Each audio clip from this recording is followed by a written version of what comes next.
la chaîne des transformations, la chaîne qui ne cessera jamais de vous surprendre. N-Morphe TV.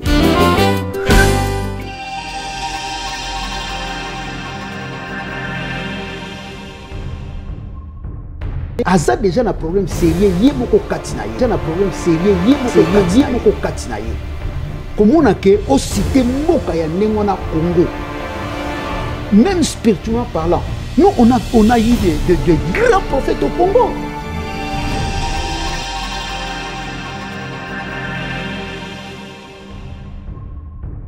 On doit sentir là que non, Mouto Zolanda la connaissance, c'est ça nate. On doit sentir là que non, Mouto Zolanda la connaissance, c'est ça nate.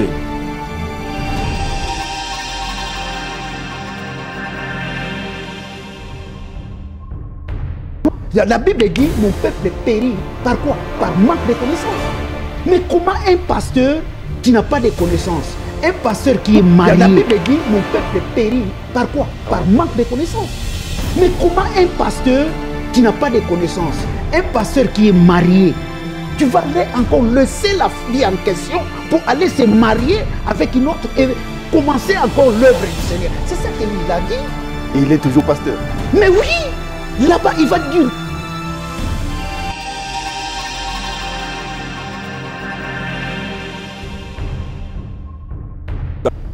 Oyokaka na likolo satana akitaki ye moko te. Tangu ya bebisi akomi ko bebisa pe bat ye moko te. Tangu ya bebisi akomi ko bebisa pe bat.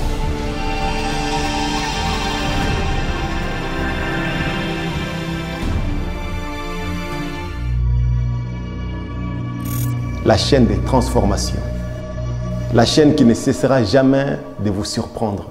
Shalom mes frères et sœurs, bienvenue sur notre chaîne N-Morphe TV, la chaîne interdénominationnelle. Comme nous vous disons toujours que nous accueillons les hommes de Dieu, les frères et les sœurs en Christ, pour qu'ils nous parlent un peu du Seigneur, parce que nous cherchons à retrouver le chemin du ciel. Nous ne voulons pas qu'en ces jours-là, nous puissions avoir des problèmes à la porte. Nous voulons connaître des vérités et puis mettre cela aussi en pratique. Alors aujourd'hui, nous accueillons deux hommes qui sont tout autour de moi. Il y a le pasteur à ma droite. Shalom, pasteur. Shalom. Donc, c'est le pasteur qui nous accueille ici dans l'église Nouvelle Alliance de la Chaux-de-Fonds.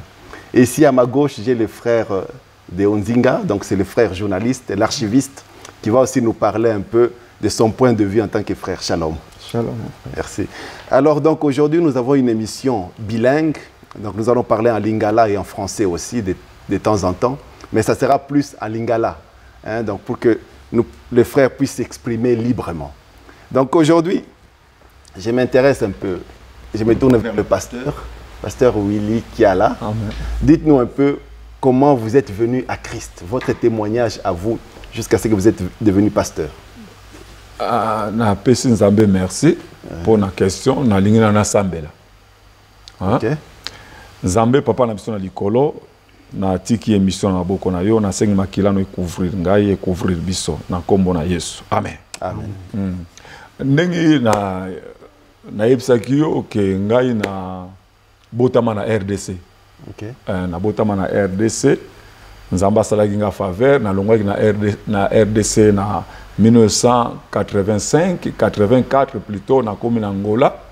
Na Angola na 85 nzamba salinga faveur na zui avion na ye na Italie ba refoule ngai na zongi Angola après un mois après na yeko zonga Italie.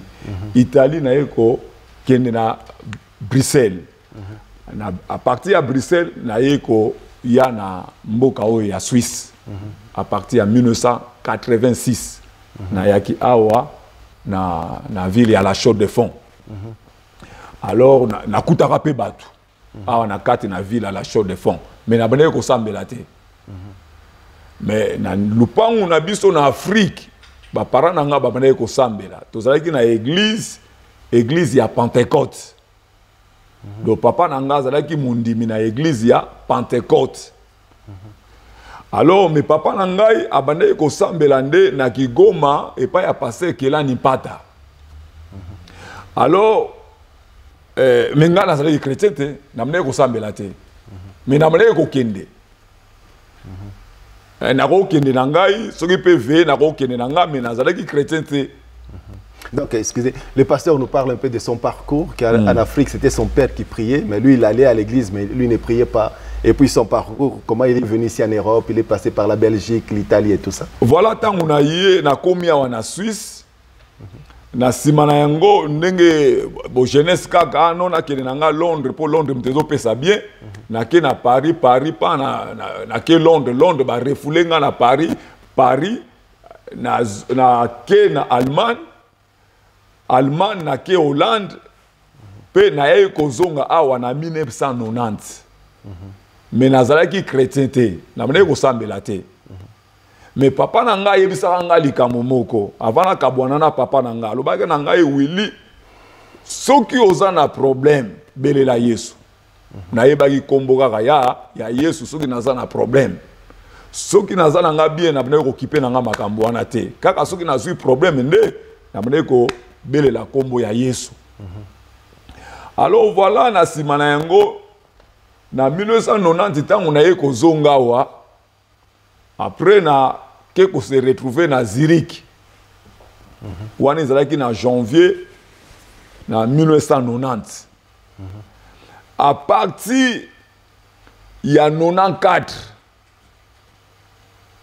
bayembi biso na banzembo mokili siko na komaki na likanisi to na bandeko mususu ke tokende na Afrique tokende komilakisa ke biso oyo bato bayembi esika siko na komelaki wana nzamba yasalaki nga grâce na komelaki na limete na balabala wana kaka église moko ezalaki wana ya réveil lokola ba jeune akuna babane komona nga gentil bazali ko bazo inviter ngala kendaka na église na église esika na banaye kokende banzembo wana babazaye koyemba na mateya wana babanaye koteya ebanaye kotoucher ngo mona ka ozana kati na église baza koteya tamuso baza koyemba ozolela ndenge no lingo yenda na linga yamba Yesu pa na tomboli musapi na banaye koyambelaka Yesu ndenge wana na simana yango tango pe voyage na ngai pe esili na lingi nazonga na ngai na bengi mutu na nzambe pasteur moko azalaki wana abondeli po na ngai après na ye kozonga na ngai awa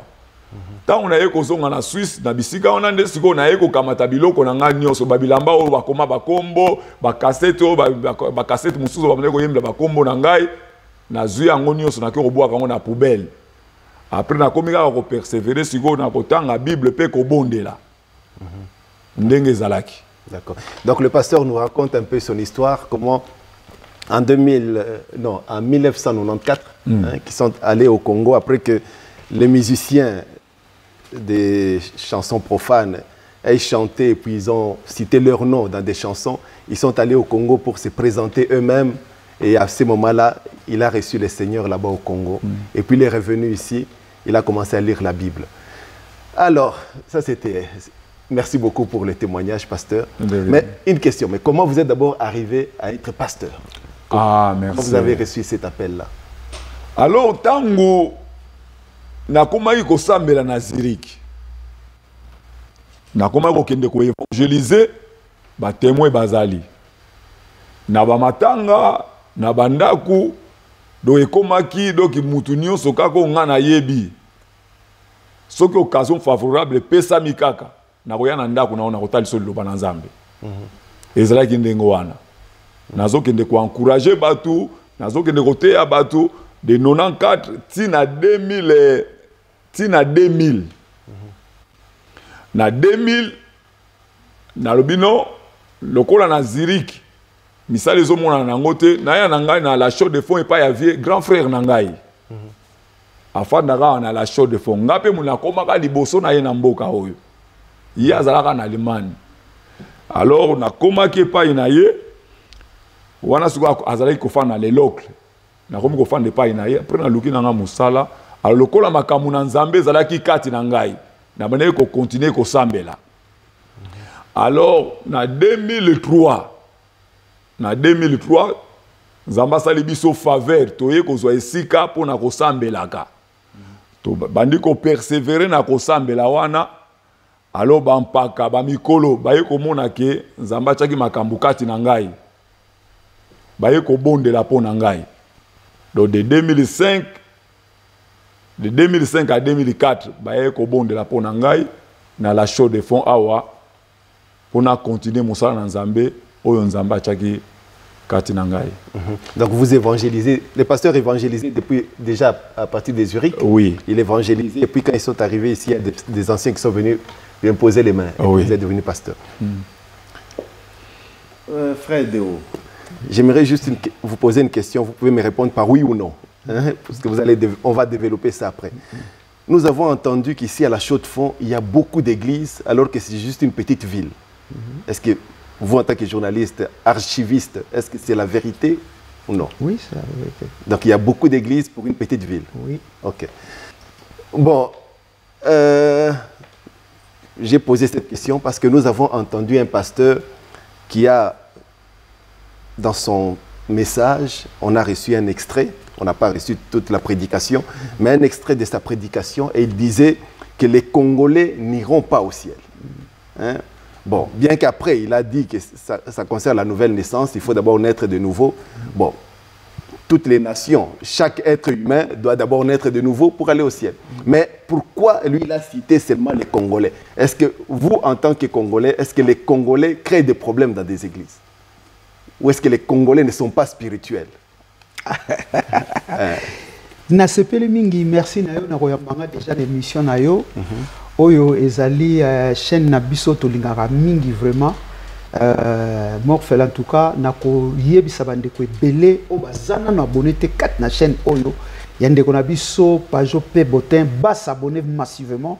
Eza pena na makamba kitoko mingi oyo na chaîne o ba okuta. Kokende musika na question na yo, merci na question kitoko oyo tuni pour na ko répondre yango sincèrement parlant Congolais aza na problème te. Alors ce qui a lobby que ba Congolais ba okende ba okota lola te. To signifie bien ba ndeko ba olanda biso ba comprendre que ba Congolais ba okota lola te. Donc qui dit ya lobby bono yemo ko pa okota lola te. Le problème o ezali aza déjà na problème sérieux yemo ko katina ye.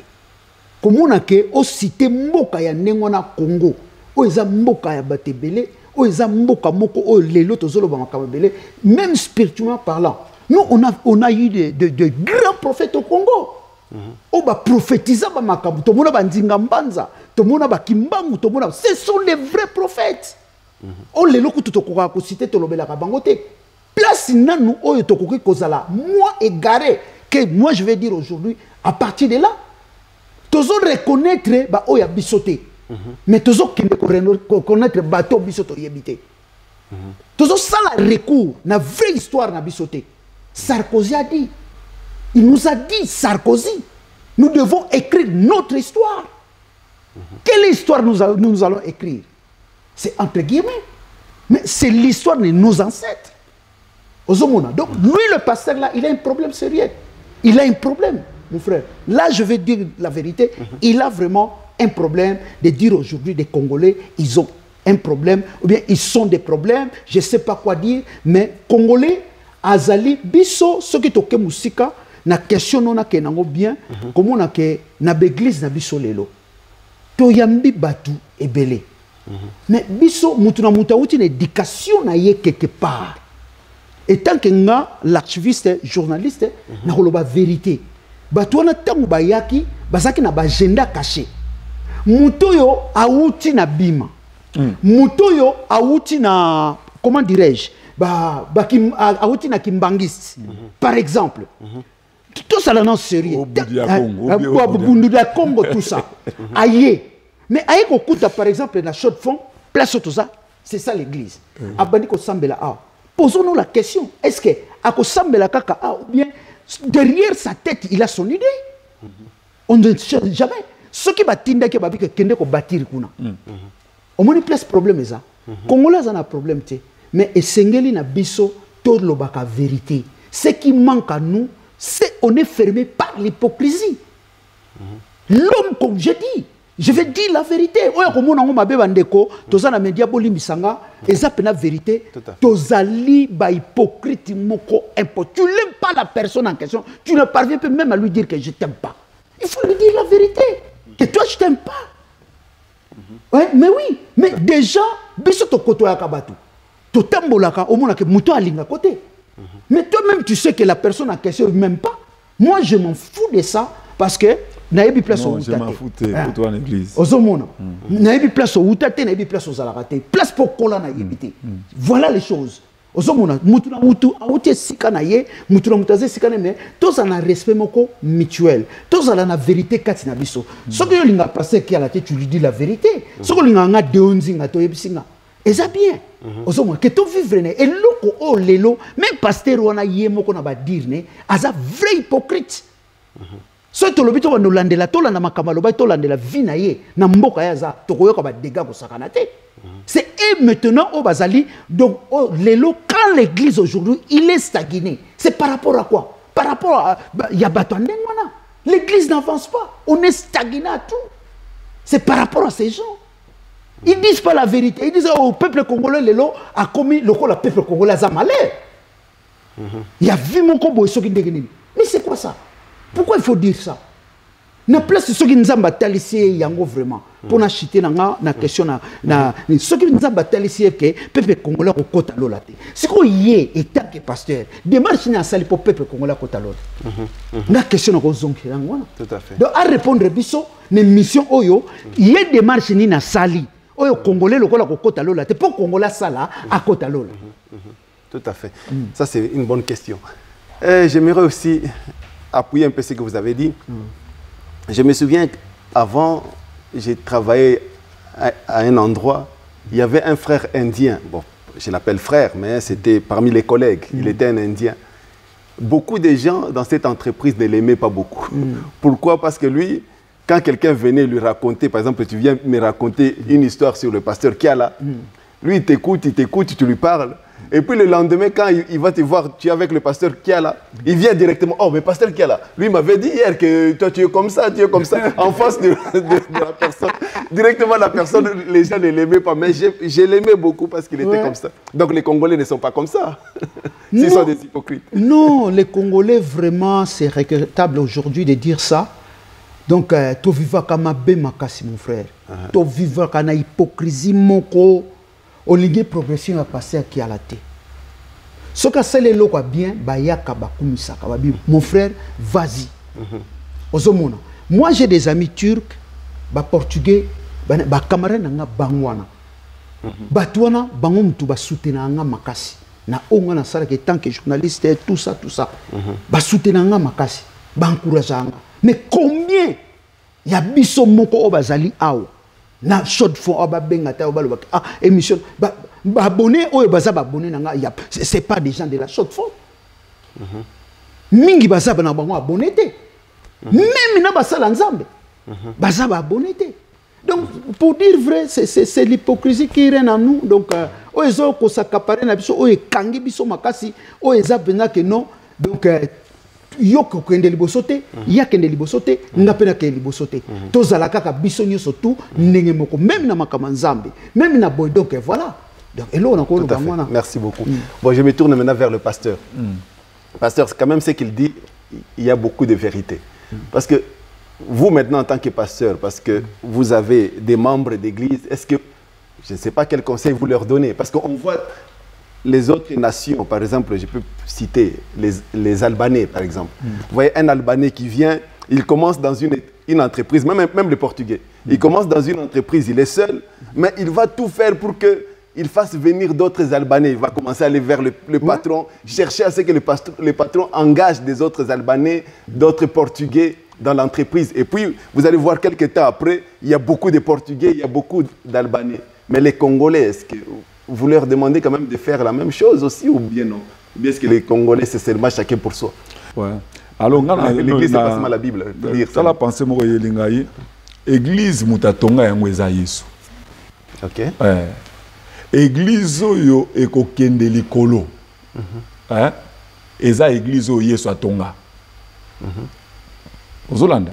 Alors, sikoyo na église o Yesu atonga batu mususu bazali kobanza bazana kati église wana mais bazana kati église wana te makomi na Nzambe pe lobi na biso il s'introduire au milieu de vous donc na église na biso locale tozali komona pe ba faux bakoti alors bayebisaki pe biso babombelaki biso te Molimo Monsanto azali ko rappeler biso ayebisaki biso ke ba faux prophète bokozala na bango ba faux enseignant bokozala na bango alors bango wana mutu bakoteli biso bazali ko semer ba mauvais semence na kati na bana na Nzambe oyoka kata na likolo Satana akitaki ye moko te tangu ya bebisi akomi ko bebisa pe batu ndenge moko pe na zongi mwa muke na sima lokola tozali kolobela makamu na Nzambe tolobaki ke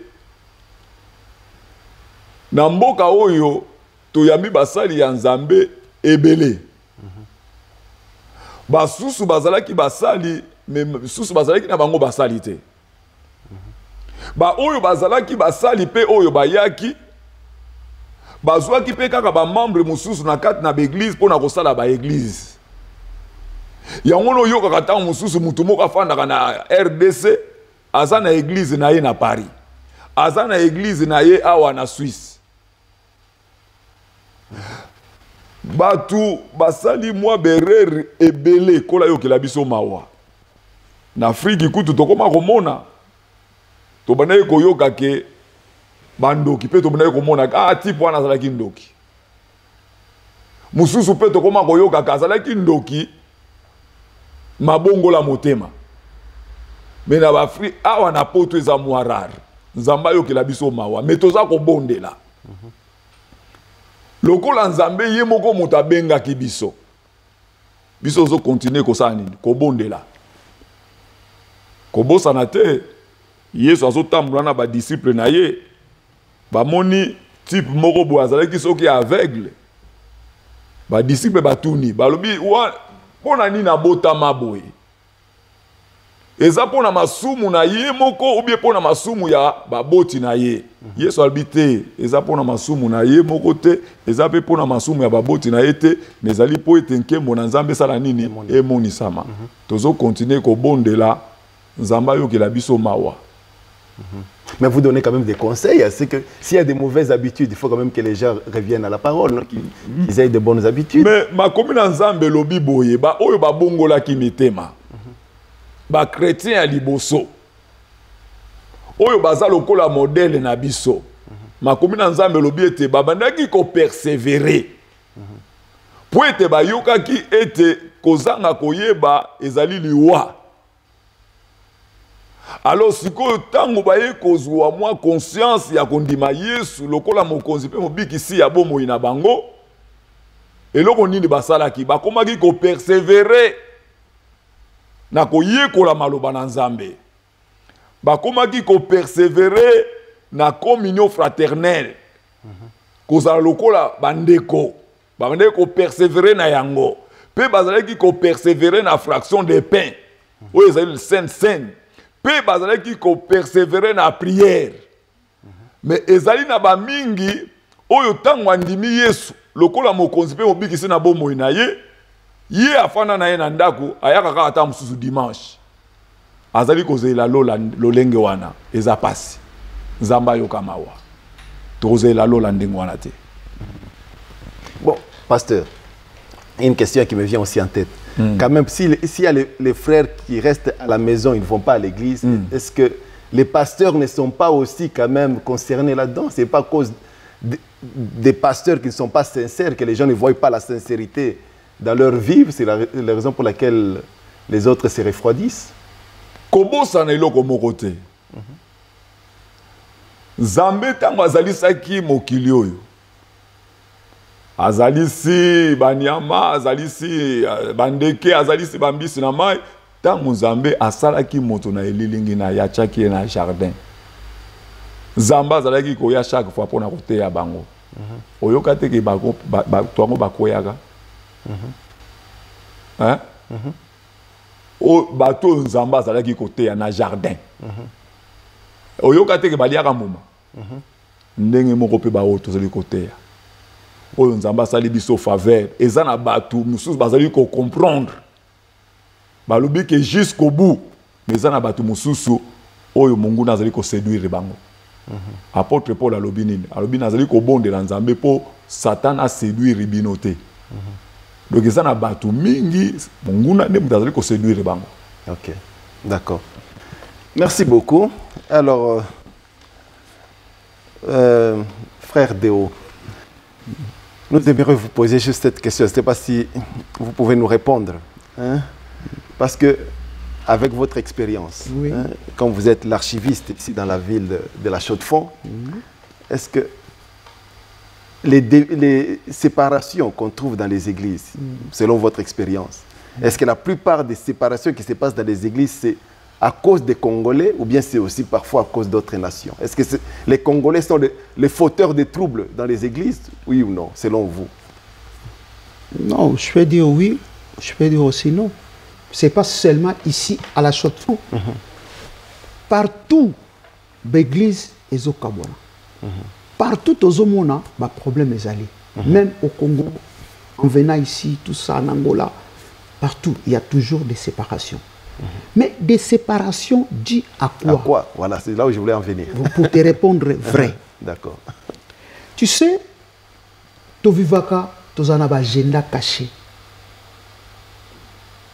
Au moni musala yozo sala.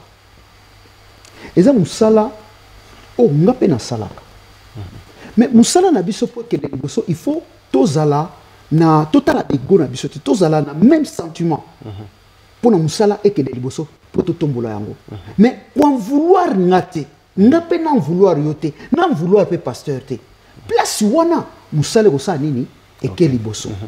Au moni place ba séparation o lelo o tozolo ba vérité et wuti yangwana. Ozomona batu oyo biso to yambaki na ozonga toujours kana to yambaki bango na vérité. To yambaki bango na mitema na biso mobimba. Mais qu'est-ce qu'ils ont venu faire? Parce qu'ils avaient leur agenda caché. Ayaki te pour ça le plaisir. Mais ayaki pour yépe lobby a comme personne qui n'engeni. Ozomona place ba séparation biso pena awa ba séparation za makasi. Faut en la vérité. Ba séparation moi je regrette beaucoup. J'ai dit aux gens et ça a deux choses au batu ba faire véhiculer awa déjà un qu'on détruire ba famille, qu'on détruire vie à moto. Tu dis quand tu dis à quelqu'un il est sorcier, tu sais comment ça le fait mal? Que la personne, tu ne les connais pas. Tu ne connais même pas là où lui, il a grandi. Mais tu commences à dire des connotations. Même ça fait mal. Tout à fait. Tu vois, ça fait mal. Mais des gens comme ça, après, il va se mettre devant la chair. Moi, Déo Nzinga, que j'ai étudié, je vais aller là-bas pour l'écouter. Moi, même mes enfants. Tu crois ça? Mais c'est impossible. Oui, frère Déo, excusez-moi, vous allez continuer. Je me tourne un peu vers le pasteur parce que vous avez soulevé un point qui m'a beaucoup frappé. Pasteur, est-ce que... Parce qu'aujourd'hui, on voit beaucoup dans des églises des prophéties. Des gens, des sœurs qui s'élèvent, souvent c'est les femmes, souvent la majorité. Bon, il y a aussi des hommes, mais souvent c'est les femmes qui donnent des prophéties. Et souvent ces prophéties, souvent c'est toujours la sorcellerie, tout ça. Est-ce que ça aussi, est-ce que vous les vérifiez ou bien non dans les églises quand vous entendez ça?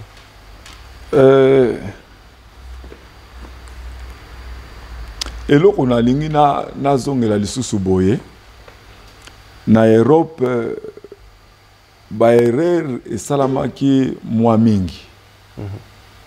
To salaki ba erreur mwa mingi batu oyo ba bandaki be église awa bazali na connaissance mingi te.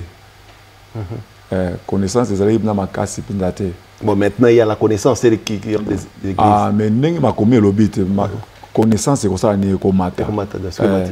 Tala sikoyo biso tangu to yaki tangu nazo ipsa wana sikoki na ba 90. Tangu to komi ko landa mwa muke ba 94 tangu to zo landa mwa muke.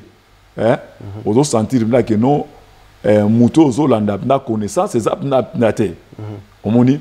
Alors ezana ba mingi oyo bazalaki ba s'intéressaki ko bakisa mayele. Mais ezalaki na ba mususu ba mene ko kipe na bango te. Omoni ezalaki na bato mususu oyo ba sepelaki na faveur nzamba salaki bango ba musu ba benga nzamba benga ki bango na Afrique bazalaki na bango ba intercesseur bazalaki na bango ba frère. Mais pasteur, excuse-moi.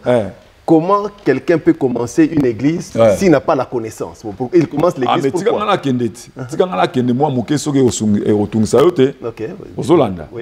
Alors, tango l'église est bandi, ngai nazo kanisa, église est bandaki na Zurich.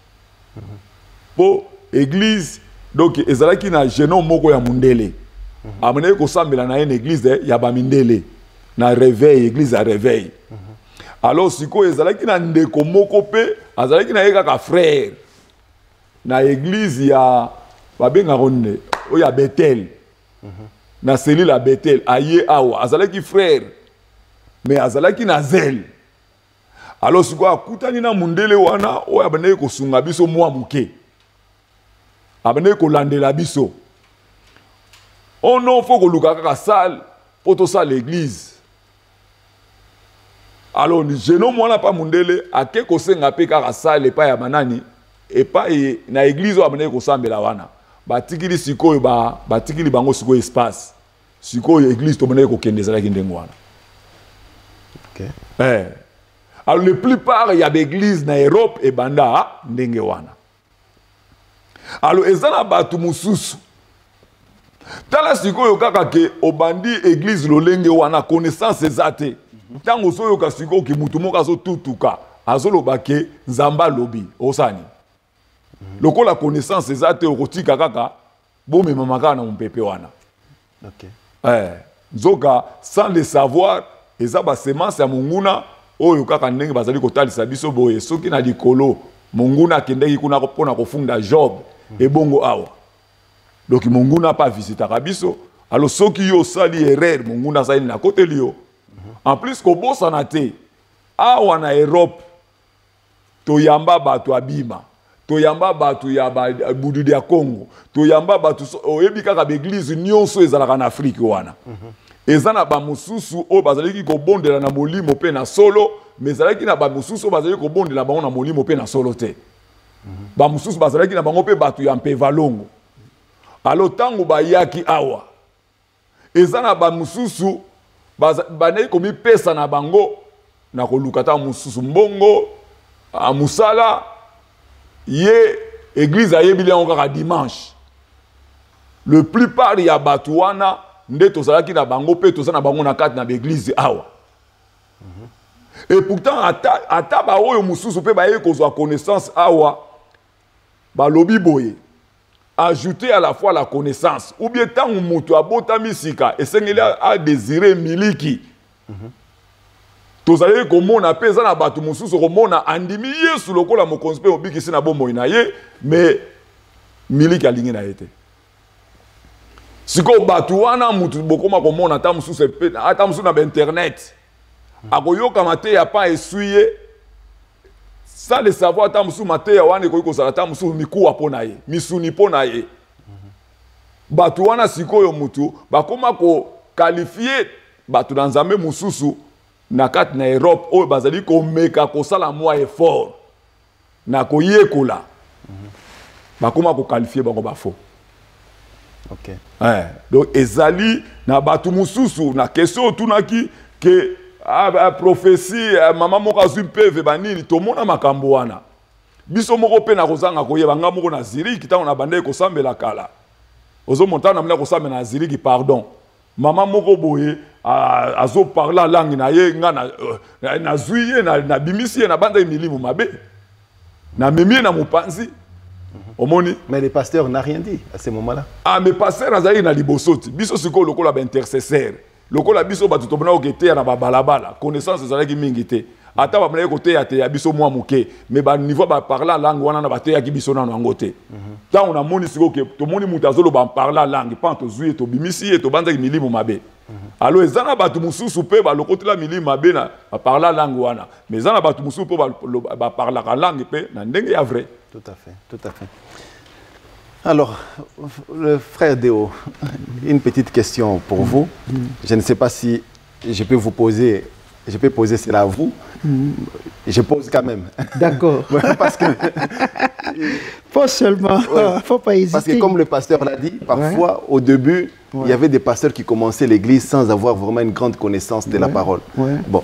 Vous, aujourd'hui, les frères, par exemple, qui ont été déçus par ce qui s'était passé avant, par les pasteurs qui n'avaient pas une grande connaissance de la parole, est-ce que vous ne pouvez pas les exhorter aujourd'hui à revenir un peu à l'église parce que maintenant, les pasteurs, ils ont maintenant une grande connaissance, si je peux appeler ça ainsi? Non, question est à Kitoko Makasi en tout cas. Je vais dire un grand merci pasteur Kiala parce que j'ai fait beaucoup des choses avec pasteur Kiala, avec mission Belepe Tosanaye. Nabadir Naye Azara franc. Que beaucoup de gens aujourd'hui, ils n'arrivent pas à dire ça. Il faut dire des choses telles qu'il est. Il a dit la vérité. Ça, c'est la vérité. Ils n'avaient pas la connaissance, ils n'avaient rien. Mais beaucoup de gens aujourd'hui, de mêmes gens-là, est-ce qu'ils ont augmenté leur connaissance? Et ils ont des connaissances, ils ont des acquis. Mon frère, je te dis... Mais ils sont toujours des pasteurs sans connaissance. Non, ils ont pas des acquis. Okay. S'ils avaient des acquis, on n'aura pas toutes les séparations qui se passent maintenant. Parce que c'est manque. La Bible dit, mon peuple périt. Par quoi? Par manque de connaissances. Mais comment un pasteur qui n'a pas de connaissances, un pasteur qui est marié, tu viens d'être marié, le mariage, pardon, soit honoré de tous.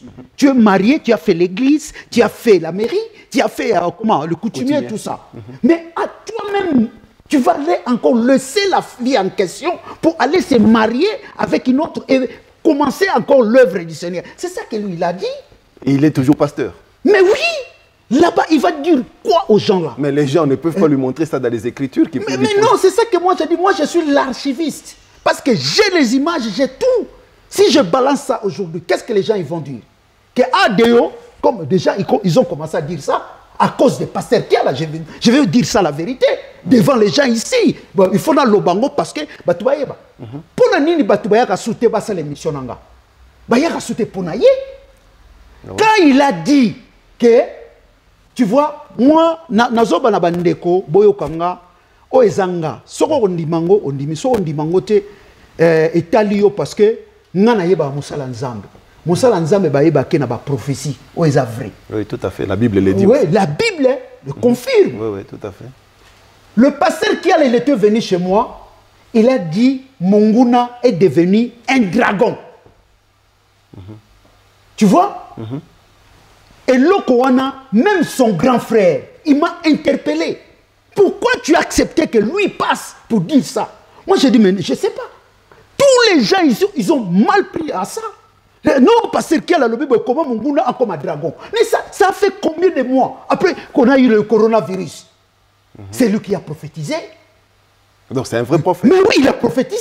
Alors, merci beaucoup. Parce que mon gouna, pardon, c'est ça, mon gouna a commis dragon. Okay. Aujourd'hui, on est où? Il y a des manifestations? Il y a quoi? Partout c'est fermé. Mais Batouba Zongana Jemidor TV ba télévision ana. Afinga ki mutute Batouba Benganga Nalala mon frère, il y a un frère ici qui m'a appelé à 5h du matin. On a parlé avec lui jusqu'à 7h 8h. Pour un kaka ke balégation ya salaki qui a fingi bango. Parce que tozana émission ba ndeko bo limbisa biso photo lo baka vérité. Vérité ya ngoyo nazo yebisa yo mon frère na chaîne na yo Batou vraiment to kitsamité ma to changer. Totika hypocrisie. Tout à fait. Osomono. Totika hypocrisie. Nai nazana to yaka poto sungana. Pour musala nzambe yango zo tuna passé yango zo tunanga. Musala nzambe kene liboso. Ba séparation ezebele. Batu bazana ba mensonge moko impossible. Batu ba kanganga batu bandoki. Ba kanganga batu boy. Mais ba délivrer ka bango te mais c'est quoi ça? Oui, tout à fait. Mais quand tu vois le mal en quelqu'un, tu vois que la personne en question, il est malade, c'est une maladie. Mais il faut les guérir. Mais comment ils n'ont pas ce pouvoir-là de dire des choses? Oui. Mais au Kenya, au Sala démarche, ils n'ont pas ça. C'est ça la folie que je vois. C'est ça que j'ai dit, l'histoire des Kumbaya. Des gens, ils sont délivrés physiquement parlant, mais intérieurement ou spirituellement parlant, ils sont toujours des esclaves, mon frère. Tout à fait. C'est ça. Mais pasteur, la Bible nous dit que nous sommes la lumière du monde. Hein, donc si on voit la lumière, aujourd'hui, si on éteint les lumières là, c'est les ténèbres qui vont venir. Mais quand on allume les lumières, les ténèbres fuient. Mais aujourd'hui, on voit les églises qui sont censées être des lumières pour le monde, ils sont en train de chasser les gens de leur église au lieu de les éclairer. Parce que s'il y a les ténèbres, ce n'est pas les ténèbres qui vont vaincre la lumière. C'est toujours la lumière qui arrive à vaincre les ténèbres. Mais aujourd'hui, pourquoi les chrétiens n'arrivent pas à vaincre le mal? Le mal est en train de dominer les chrétiens au lieu qu'eux soient la lumière. Yangwana, omoni esengeli moto na moto ayeba ko saisir opportunité. Omoni makambo ngo biso to banzaki ke zalaki ko concerner biso te. Mais un jour nzamba yeko talisa biso na lisungi ya molimo mo santo ke makambo ngo pe ezo concerner biso. Omoni yangwana to kotisa mitu na makambo ngo pe tozali ko persévérer na lisungi ya molimo mo santo. Alors, balobi boye, Yesu ayibisaki Pierre, alobi Satan a réclamé bino. Mais nga na bondeli pona yo. Satan a réclamé bino, mais nga na bondeli kaka pona yo. Tangu yo kozonga. Ezo talisa peke, ezana batu ebele, ba se retrouver pa ya Satan. Poye moko pe Pierre se retrouver ki pa ya Satan. Yango wana Yesu alobaki na ye boye tangu okozonga liboso Yesu koloba na ye ke tangu yo okozonga alobi na bondeli mpo na yo mpo kondima na yo esala nini esila te siko na ba épreuve kondima na biso ekoma kosila nzoka balobi boye Yesu alobi eske mukolo mwana ya mutu akoya akokuta penza batu na kondima ezotalisa kondima ya batu ebele kosala nini ekokita ekosila tout à fait. alors batu wana sikoyo oyo Yesu abondelaki pona bango ngapi nazalaki na kati pona zwaki conscience ke Yesu abondelaki pona ngai ata ba épreuve lekaki mais nasai nini nazongi pa na Yesu. Yesu azana posa ya batu bazongi pa na ye. Amen. Sikoyo pozonga pe pa na Yesu. Bible biboye kondima pe yaka na nzela na koyoka sikoyo yo linko yoka no sute. Yo kuma koyoka loka ba maboke yo kuma koyoka no makamba pamba moye kondime sa ni mata ezate kondima batu mususu o mwindati mwinde kufi. Écoute. Bato wana sikoyo bakomi be scandale Bible loba nyonso balobi bokoma lititi ya bololote na kati ya lisanga. Bato mingi bakomaki lokola lititi ya bololo. Tout à fait. Na nzela na bango bato ebele bakufa. Yesu pa lobaki yango ta bino ba farisé bozo tambola partout pona koteya bato o bato Yesu aza malamu tango bozwa mutu tango bokomise pire ke bino. Nzamba yokela biso mawa.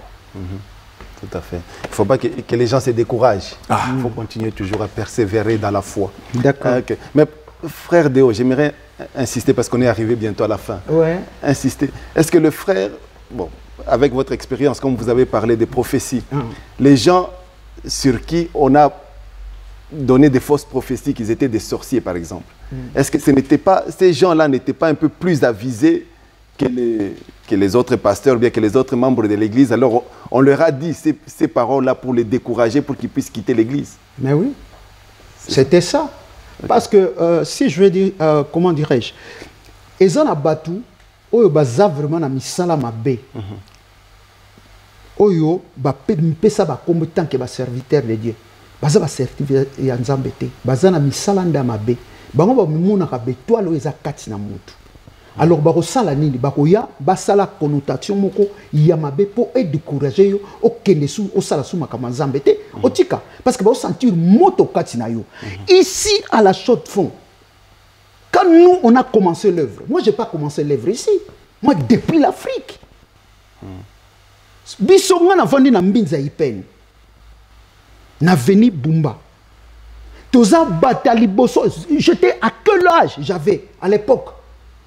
Nazaki jeune ya liboso auto telemaki pour l'évangile pour na kosala, comment on appelle ça, l'église, comment on appelle ça, la groupe de prière, la groupe de prière ozomona na utaki frère moko ateyanga na Minzo zone et pas ba leki nanga pa muke otobengi na kombo ya Pajo. Frère wana ateyanga na yana ndaku na komi pe côté ya baninga to kenda. Frère wana komi côté ya biso autaki na les 5 messagers. Mais ayebisi biso bino il faut to biso to zaki kaka catholique protestant. Ozomona mais to yi to telema kamanza me dépasser le to bité. Place on les a yangote. Il faut to telema. To telema to bandi makamanzambe. Mais tant que tu es na poto, parce que la émission moi parcours à résumé en mouké. Nous aussi ici on a des parcours. Ton sali rêvé à c'est moi qui allais prêcher. Nabi makanazo que de côté, mais beaucoup de gens ils étaient chez moi. Mais vous continuez toujours ou bien non? Non, je continue pas. Donc vous vous êtes refroidi? Non, je me suis pas refroidi, j'ai arrêté. Donc vous avez rétrogradé? Ouais. Mais oui. Donc maintenant vous êtes dans les camps de Satan au lieu d'être dans les camps de... C'est ça que j'avais voulu venir à ça. Okay, pour dire que, comme le pasteur qui l'a dit, je n'appuie pas dedans pour dire que non, je l'encourage pour Koloba Makamo Alobi, non. Mais ils sont vrai. Ils ont déjà là, c'est ça qu'ils ont voulu à nous. Mais ils ne savaient pas que j'avais d'autres facettes à moi. Ah, mais vous devez être plus fort que ça. Mais non, mais je suis plus fort parce que je suis dans le média. Tu vois maintenant? Les médias, c'est pas la parole, non, la parole. L'évangile. Non, l'évangile, dans l'évangile, okay. Il y a beaucoup de gens qui me disent aussi, il y a beaucoup de gens qui viennent. Ngai na koki kokoma pasteur te. Non, ça c'est. Ngai naza na ministère onzamba pesanga. Nga naza moyembi. Kati na nikolo. Nga na yembaka. Nga musala nzamba nga na kokoma. Donc ce muta ya yebisanga na koma pasteur na komone aza mensongère mo impossible. Ata yena ba prophétie sans. Parce que nous avons famille, nous avons yembe ko sakanate, te yebela kanzamba. Yango pe ba nga bazo. Biso to zaba yembe. Musala nzamba chakati na nga yangwana. Mais omoni ndenge ba ki po ba bomango. Ba boma yango te parce que ko yemba nanga eza onga na botami nango, ko yemba nanga eza onzamba chakati nanga, nazo continuer ngo d'une manière d'une autre. Okay. Voilà. Merci. Donc et là on a kolo bangwana donc voilà. Il faut pas se décourager, il faut continuer. Il faut servir le Seigneur. Bon pasteur, je me tourne un peu vers vous. Peut-être ça sera l'un des derniers mots. Est-ce que vous, parce que j'avais entendu le frère nous dire que vous avez donné une prophétie et puis ça s'est accompli, ça s'est réalisé. Donc vous avez quand même ces dons-là que Dieu vous a donnés, si je peux dire ça ainsi. Non, pardon, nakatiote journaliste, parce que Batu Awa, bazora vraiment makama be makasi. Na lingi to kenango na ndengo na teke ye ayaki apesaki prophétie. Non, on a fait l'émission. Mais Elokwana Ebimaki commence son entraînement comme ça en lui. Il a parlé ça sans tenir compte de ce que lui-même qu'il a parlé. Non, mais c'est un don. Parce que voilà. Si la Bible nous dit, par exemple, concernant Caïphe, qu'il avait dit que vaut mieux qu'un puisse mourir que les milliers. Il a dit ça comme ça, mais c'est une prophétie parce qu'il a prophétisé en tant que sacrificateur. Voilà. Il a fallu, bon, lui, en tant que pasteur, il a donné. Vous aussi, comme vous avez cette église, en tant qu'homme de Dieu, parce qu'on a remarqué chez les Congolais, ils n'aiment pas collaborer, ils n'aiment pas travailler avec les autres. Les Congolais sont individualistes. Chacun, oh non, ça c'est l'église que moi j'ai commencé, je resterai seul, il veut toujours être seul. Mais est-ce que vous, avec l'esprit que vous avez, est-ce que vous êtes prêt à collaborer avec les autres? Si quelqu'un d'autre vient aujourd'hui pour essayer de travailler avec vous, vous pouvez l'accepter. Question, on a eu na batumoussous. Je n'ai pas osé la témoin. Mais ils ont un Nzambé belé. Dans la chaude de fond, ceux qui ont Luki Bango à en Suisse. Ok. Que n'ayez jeune moana passé qui a là. Bah oui bisayo. Bah oui bisayo. Pour ceux qui ont lobby. Non, c'est vous qui devez faire la déclaration parce que je pose à vous. Vous êtes prêt à travailler avec les autres. Peut-être vous l'avez fait, mais j'ai dit maintenant, actuellement. Alors, bah tout nion soyo basali ko confesser. Yesu Christo, bato nyonso balingaka Jésus. Hein? Donc nga nazalaka ouvert na bango. OK. Pour souci na nga ezalaka ko encourager bato ba mona Nzambe. Donc souci na nga ezalaka yango wana. OK. Donc Nzamba benga ngai na likabo wana ko encourager bato. Ngai naza muto na encourager bato. Merci. Mes frères et sœurs, nous allons vous passer une page de publicité et puis on va se retrouver juste après. Merci à Dieu. Sometimes people say some things out of jealousy. I'm gonna keep on doing me. Shining like the sun. Keep shining like the sun.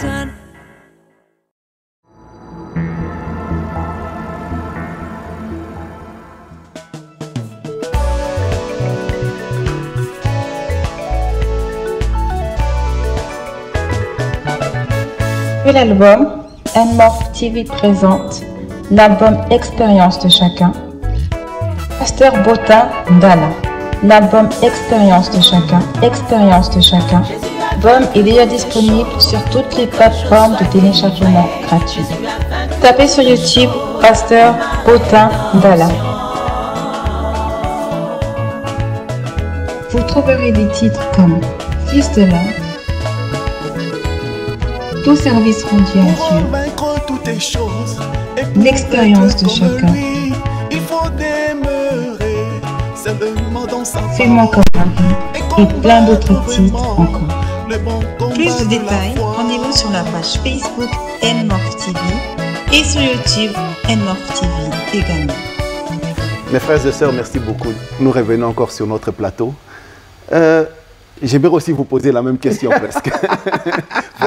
Oui. Parce que le pasteur nous a dit, je peux vous poser la question. Mais pas de souci. Est-ce que vous pouvez confirmer que le pasteur, il aime collaborer avec les autres ou bien non?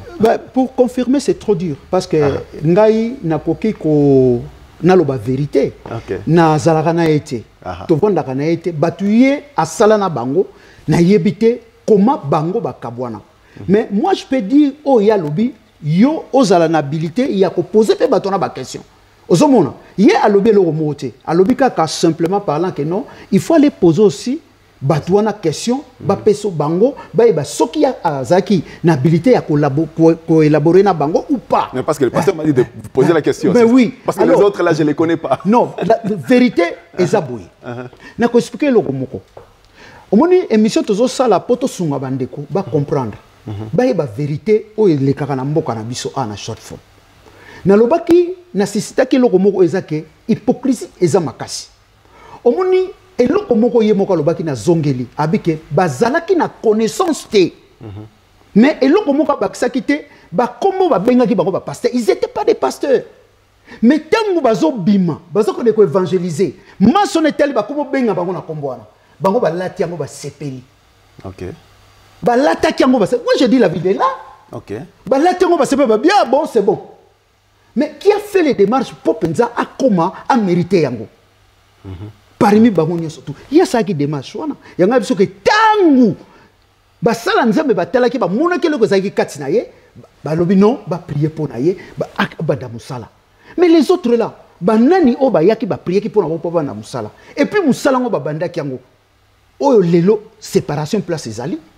Pour na chiter na makamna zoba o mona ke non ezakaka o ezali mutu na mutu alingi azala danger mutu na mutu alingi donc ngana koki ko salela yote ngape fona zala kaka nga ye pe fa zala kaka ye tala mboko ya muketo za combien d'église na bana oyo bango moko bazwaka babandi boy bana na lelo ngana kamwa ko nzoka bakoma ba pasteur bakoma pe na ba église ko kamba.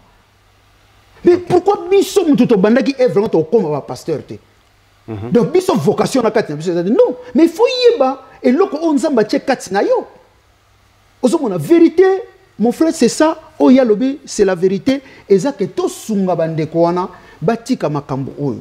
To sunga bandeko parce que baza prêt na biso vérité. Yé a lobité baza prêt te bas collaborer ensemble.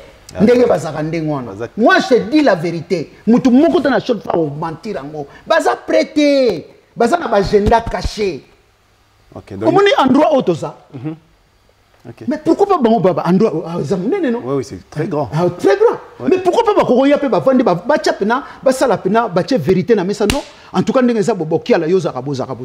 Bon, biso ndenge za bo yebisa mninga ba défaut na ye. Ye c'est vérité. Obino yo so ba yebiso yo kwakate. Yo e bakate mais to lingi to sa musala nzame kene liboso. Obi combien de personnes ba koya? Batu ba vanda na bandako parce que bango moko kati na bango. Vérité zate. Bazana mitema ko kangama. Ba eloko ezali vérité. Mon frère Botin ebisa yo vérité. Bazana sens ya pardon te. Pardon kati na bango sincère ezate. Ça, je te dis la vérité. Mouta comment bazana pardon sincère bango tout. Soko tuni bango bakabona kapona ni. Oka makamoko ezanga tina. Vérité na kati ezalaka te. Na tuni na mission nga. Na bi est-ce que mbongo mute kaboli bino ote. Nini kaboli bino. Siko eloko nini vraiment bango moko yaza. Yekutu to longolena banda to sala be mission siko na batu muso to tuna bango. Pourquoi bakabona? Pour biso peut aussi na échelle. Et kaboni combien de fois? Sur et kabona kaponani. Ok. Bon, c'est pas pour l'argent. Ils ont dit que c'est pas pour l'argent. Non, il y a le bas qui est vérité. Oh ya ye. A lobby en opé. A lobby que non. Bazaki na connaissance. Makambo o eza sorcellerie. A lobby. Bazaki na connaissance té avant. Ozomona. Yé moko a témoigné à lobby que azwa mutazolo ban langue. A doko ba tegi bango ta bim. Ça qui est. Lui il dit la vérité. Mais les autres là, qu'est-ce qu'ils vont dire? Bon, pasteur, quand vous entendez ça, ça vous fait quoi? Qu'est-ce que vous pouvez... Parce que ça concerne quand même les hommes de Dieu. Donc, ils sont des pierres d'achoppement pour les membres d'église. Au lieu qu'ils aillent à l'église, ils sont découragés à cause des comportements des pasteurs. Mais vous ici, quand vous parlez entre vous, est-ce que vous pouvez leur donner aussi des conseils quand même pour essayer d'attirer quand même les gens? Parce que vous avez des grandes églises. Je ne sais pas si ça s'est rempli les dimanches. Parce que si vous vous mettez ensemble, vous collaborez, vous parlez ensemble, sûrement il y a beaucoup de gens qui vont venir remplir des églises, non? Donc, Yesu soki atindi mutu na église nde malamu. Nzamba lobi na David boye. Na kotindela yo bato yo yebite kasi ba o nga na yebi. Omoni mutu yo nzamba atindi. Hein? Akozana na écoute. Ozolanda mutu yo nzamba atindi. Mais mutu yo ke koluka na makasi nzamba yo kela yo mawa. Ozolanda donc maman na likambo ezali mutu nyonso to azonga na ye moko surtout na batan oyo to komi ko vivre oyo mokileza ya koningana.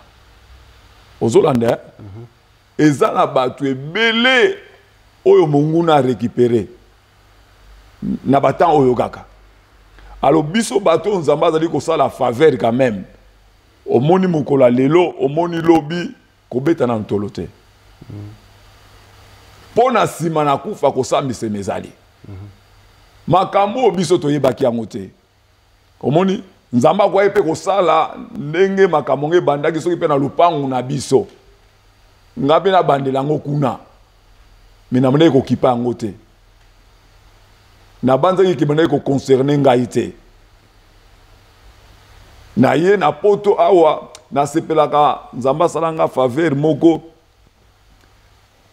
Wana nazali kaka na mukili likolo passer kela ni na père ba komela nga lettre mo basira lettre ba kola basira téléphone te babi lettre oyo lettre oyo wili avotanga ngo kotata na ndako fanisa na wata mutu kanga porto tanga lettre oyo siko na lettre wana na bani na fongo nazotanga ba ebisinga boye babi wili yozo zela ni po awa na ba aveugle bazoteya na ba koka do bato yo makambo ezo concerner bango te bakoti makambo yango mais yo muto to mona ke ozalaki ne loko na nzambe ndenge no saka ndengo wana omoni alo tango nzamba sali biso faveur to koti na makambo yango lokola to lingaki yango tozalaki ko sala effort kotanga makombe na nzambe kobondela tangu pe komaki ke nzamba sali biso faveur afongoli biso ba porte tokende ko bakisa mayele ndenge balobi na biso ke ajouter à la fois la connaissance tokende ki wapi tokende ko bakisa connaissance mais école te mutu e chabiso batu te batu ba chabiso donc faveur ya nzambe. Après tolinga ki toyeba lisolo yango malamu ndenge lika azali koloba makambo yo tozoloba bato ebele si balobela yango alobi na Théophile bato ebele si balobela makambo yo oyokaki yango bayokaki yango epai na baoyo bazalaki na Jésus. Alors ngai pe na sali ba recherche ya ngai namoni ke za ya solo ngai pe na sala ki ndenge wana tango namonaki ke makambo ngo eza ya solo yango nakoma kosani yango nakoma ko témoigner omoni. Alors ezana batu belé o nzambe pe asali bango faveur ezana batu mususu bazali ko comprendre ba mususu bazali no bazo comprendre na noté munguna sali na égaré bango kola yo ke la biso mawa ata genome na biso ndeo zinga nzamba yo ke le mawa azonge la premier amour na ndenga lobaki ke na Afrique bango babandaki makambo yango bravo donc nzamba yo ke le mawa a continuer azonga na nzela. Voilà, merci beaucoup. Nous arrivons presque à la fin. J'aimerais juste ajouter un petit quelque chose à nos frères et sœurs qui nous écoutent. Vous savez, nous, la nation congolaise, nous avons reçu la grâce. Je pense peut-être dans le monde, à part les Juifs, peut-être il n'y a pas une autre nation qui aime le Seigneur comme nous les Congolais. Nous prions dès la naissance, dès le bas âge. C'est mieux quand même qu'on puisse continuer avec cette œuvre. Mais un petit conseil, est-ce que les pasteurs ne peuvent pas collaborer ensemble pour vraiment faire quelque chose de bien? Parce que commencer les églises, c'est bien, pasteur. Est-ce qu'il n'y a pas moyen que vous puissiez vraiment collaborer avec les autres au lieu que ce soit plusieurs églises, mais il n'y a pas d'entente? Mais il vaut mieux quand même qu'il puisse y avoir ne fût-ce qu'une ou deux églises, mais il y a une vraie entente entre vous. Maman Alikambo ezali koyeba mutu. Ozolanda. Par exemple, nazo peso kaka mo exemple moko moke. Hein? Frère moko oyo azalaki quand même un peu mire. Aouti ta mususu na église ya par exemple na Kigoma par exemple. Et bongo moko lisusu tango mususu aouti pa ya Denis Lesi. Baye ko se retrouver na église moko. Oza siri penza ba ko collaborer. Tala ba comportement ya ba Denis Lesi, tala ba comportement ya ba passer Kelani. Ozolanda. Tala comportement ya ba Coutimlo, tala comportement ya ba nani ba papa Kelani. Mutu ya uti pa ya Coutino. Mutu ya uti pa ya nani? Soki Denis Lesi. Mutu ya uti soki pa ya Mukuna. Aye ko se retrouver na église. Mukuna ta mso atinda ki awa basa la église. Siko yo penza. Okoyi penza ta mususu ko lâcher ta mususu par exemple, romona pe batongo ba sala kata mususu aye awa. Ondo tozo sambela. Anga nazali musali na Nzambe na Afrique. Mais romona eta mususu intercession ya kate. Ayaka ndika dimanche. Azo c'est la siko yo tikele musala pour kama musala. Siko yo siko mutu Nzamba sali faveur. Ozo mona bina ke non nga musala Nzamba ngo balakise ngai boete. Siko soki yo kamati responsabilité musala wana. Olobi ça va promesate. Opesi yango yo moko pe faut soumettre na mutu wana. Po soko soumettre na mutu wana te na misu na Nzambe ozana mbeba. Alors ngai na mwa muke ndenge na yekola. Na moi muke na yebi ke to banaye ko persévérer na ba veiller na ba intercession na ba enseignement na ba adoration siko yo ozo yo sosoli ke oyebi no ko lekanga I promete mais nga nazo tala yo moi muke nazo mona ke ba biloko wana ezate soko za papa faut za quand même na ba fruit ya ba papa ozala exemplaire ya solo siko soki nazo mona ona biloko wana te na kama ta responsabilité na pesa yo. Hein? Ata na zanga moko wana po me manga susu wapi. Po zongisa ngai. Po nga na yebe sika na uta. Na yebe sika na zali. Susi na nga na mona Nzambe.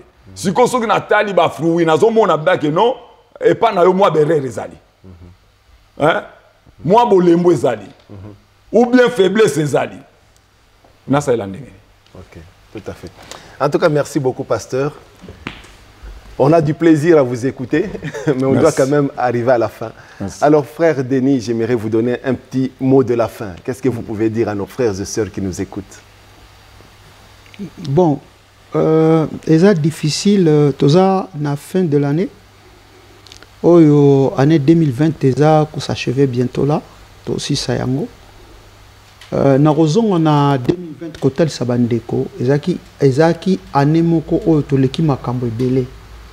Mais na vérité ya nango bate belé ba yebi ko décortiquer yango te ti lelo non ba comprendre yango te to changer ki cycle changer ki donc ndenge zabo na mokili to bandeli à zéro toute chose et bandi à zéro alors ezana makambe belé o yango tozo subir o eleki sikoyo alors ngana ko yebisa bandeko to zala vraiment na mitema ya kokende liboso Nzambe na oyo batu to kanga na mitema na biso oyo baza lokola to ba mitema na biso koma lokola ba Guantanamo ke to kanga batu na mitema na biso za kofungwama po to accéder na oyo ezali vie à l'autre vie à meilleure Donc kosenga pena bandeko soki mabezali tokutana to solo la et puis musala nzambe concept mingi na kopesa basala nzambe partout batika ba séparation limbisa ba séparation wana ezosunga bisote ezosunga pe bana na bisote parce que toza na posa héritage totika yango ezala bien totika bolingo o ba parents na biso batikela biso to ba ko vivre ensemble au lieu que ba séparation o causé na société lelo komona ke bana bazo kabwana pe sans biso to yeba ke bana bazo kabwana parce que soki lelo oyo bakendaki na église oyo bakaboni pe bango na bana donc voilà donc elo na ko lo bango en tout cas ba merci mingi ko kene pe ko pesa bande ko nyusa Gemidor TV bambote belé. Bon pasteur, je vais vous donner aussi un mot de la fin. Qu'est-ce que vous pouvez nous dire? Ouais, le basuko na ko loba na lingi na rappeler biso ke église oyo Yesu atonga muta ko détruire ngwaza te. Amen. Oyo ya Salomo atonga ezala déjà détruit. Oyo ba prophète batonga nyonso tout e bukana déjà. Mais oyo Yesu atonga mutu moko moya détruire ngo ezate. Ata Satan sangani na batu na ye moya détruire l'église dans Zambé ezate. En plus loko moko na lingi na rappeler biso soki biso toza ba église dans Zambé soki yo lobaka cause église dans Zambé za mabete mais yeba pe ke yo pe ozali pe membre na kata nzoto ya église na Nzambe siko yeba su se loko moko ete Yesu azali ko bonde la po na église na ye Yesu azo bonde la po na yo miso Nzambe pe zo sala nini ezo tala yo siko ozali ko se comporter ndenge nini surtout pour na le reste ya mikolo yo Nzambe atikeli yo na mokili oyo soki enlèvement et salamité kufa pe koikoya est-ce que vous après yamona ka eloko na ko ebisa yo. Merci beaucoup.